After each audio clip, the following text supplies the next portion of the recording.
Morning grade 3, we're on chapter 14 of 16 on Box of Shocks, so we're almost finished. Good job.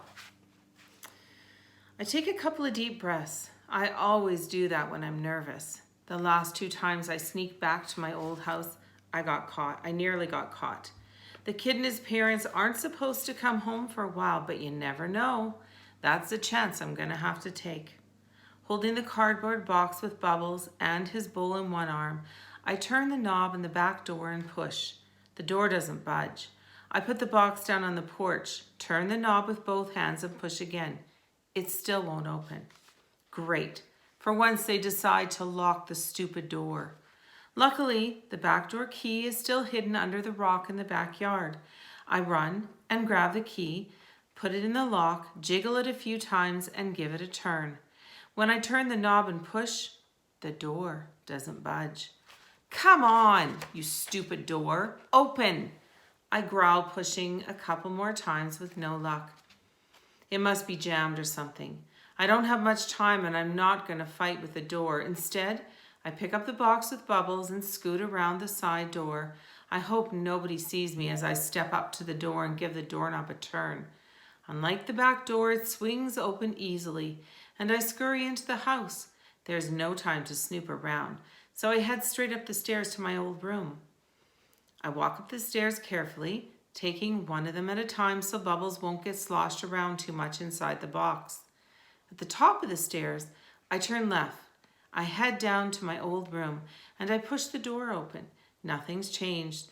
The room's still as empty as it was the last 2 times I was here. I take Bubbles' bowl out of the box and I look around for a good place to leave him.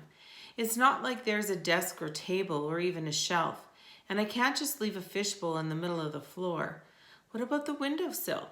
It's wide enough to balance a fishbowl. It's a perfect place to leave Bubbles. As I take a step toward the window, I stop. Did I hear something? I listen. Yes, I did.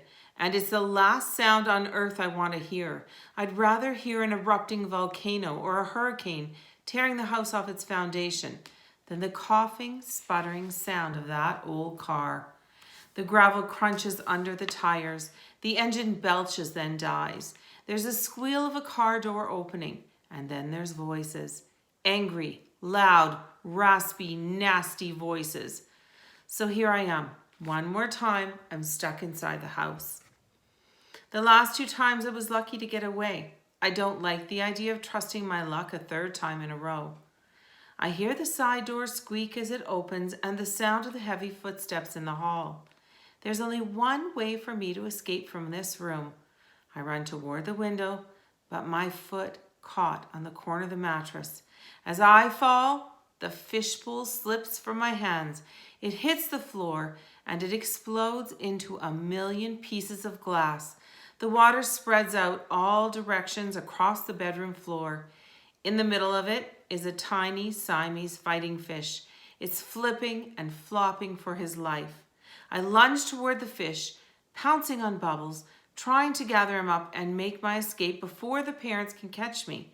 But the fish is slippery, and catching Bubbles isn't easy. I try to cup him in my hand, but he flips and slips between my fingers, slithering out across the floor. There are footsteps coming up the stairs. Along with the footsteps, they're shouting. I make one more grab for Bubbles. If I don't catch him this time, I'll have to decide between leaving my pet fish to die on the floor or getting caught by the kid's scary parents. Another lunge. I've got him. I can feel the small fish wiggling between the palms of my hands, but this time, I'm not letting him slip through.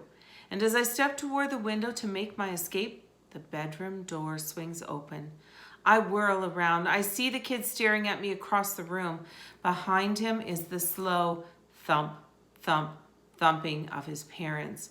Wheezing and shouting as they climb the stairs, he looks scared. But I have a feeling it's not me that he's afraid of. I hold on to Bubbles in my hands and say, "Here, take him. He's yours." The kid reaches out and gently picks up Bubbles with both hands.